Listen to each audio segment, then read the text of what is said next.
Stony the road they trodden, bitter the chastening rod, felt in days when hope unborn had died. And yet with a steady beat, have not our weary feet come to the place for which our fathers died. Yes, stony was the road our ancestors trod, but what courage and faith they must have had to get to this place on this day, 57 years ago. I am Congresswoman Terry Sewell, and I want to welcome you to my hometown of Selma, Alabama. And to the state of Alabama, the state of historic sites and good eats and college football champions and Southern hospitality. Indeed, it's a glorious day to welcome my former colleague and friend, our Vice President of the United States, Kamala Harris. She also brought 5 cabinet members with her today, and you will hear from each. I also want to take a point of personal privilege and acknowledge that all of my colleagues from Congress that are here today. Today is a time of reflection, rededication, and renewal. We gather together today to reflect on that monumental moment in history when foot soldiers and freedom fighters from every corner of this great nation came to Selma and declared that the ideals of justice and equality for all were not mere words. It was at this moment, 57 years ago, that America was reminded that justice and equality were moral absolutes. And can't you hear John Lewis say, "Good trouble"? Good trouble.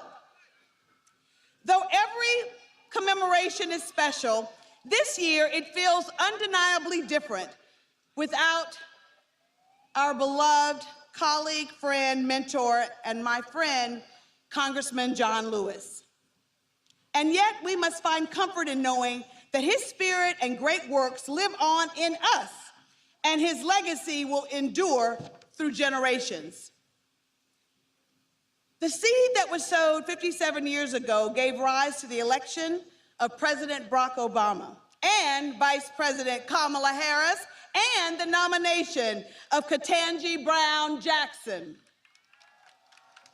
It was because Rosa sat that we can now stand up and speak out for justice.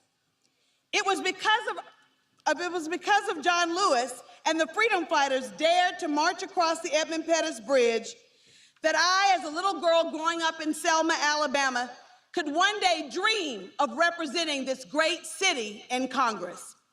Today, as we assemble on this hollow ground, let us reflect on the past, but realize that we must rededicate ourselves to the future. Bloody Sunday was indeed a turning point in the fabric of American history. Yet we know that progress is elusive. Old battles have become new again as state legislatures across this nation are passing more restrictive voter laws. We simply cannot sit back and let it happen.